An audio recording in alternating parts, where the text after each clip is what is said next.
So he was like, we know everything you've ever done on the court. But what we've learned, what everybody knows who's been around sports, is that the difference between the Michael Jordans and the, Isaiah Ryders or the Kobe Bryants versus the Lenny Brooks is like, it's like, what's up top? What's in your mindset? And the guys who are completely obsessed, extreme discipline, they're able to work harder than the next guy. They don't take those days off. They, are receptive to coaching, and they're going to improve on their weaknesses. They're going to double down on their strengths.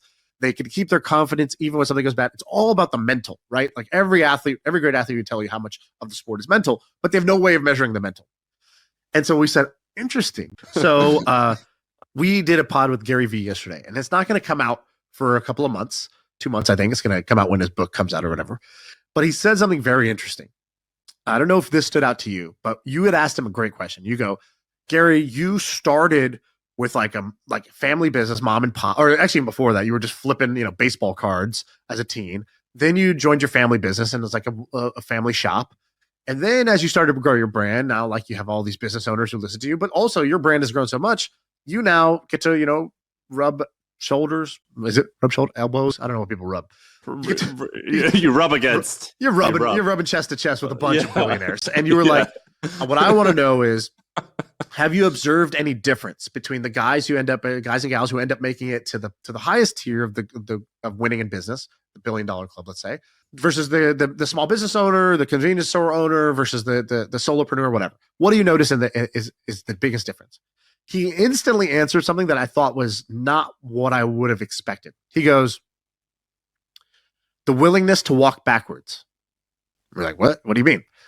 And he said it, and he didn't fully explain it, but he explained two things. He goes, number one, the great ones always reinvent themselves.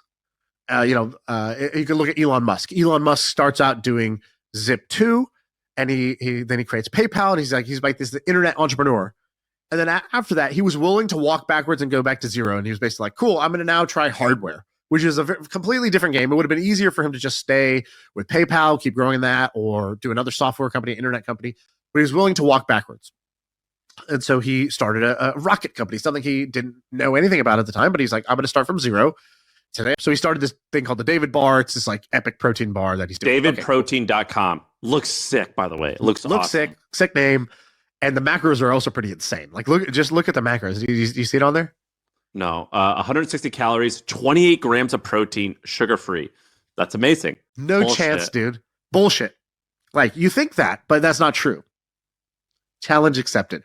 Only for that reason, this person starts a new company. and how big are they now? Month 2 hit $1 million a month in revenue.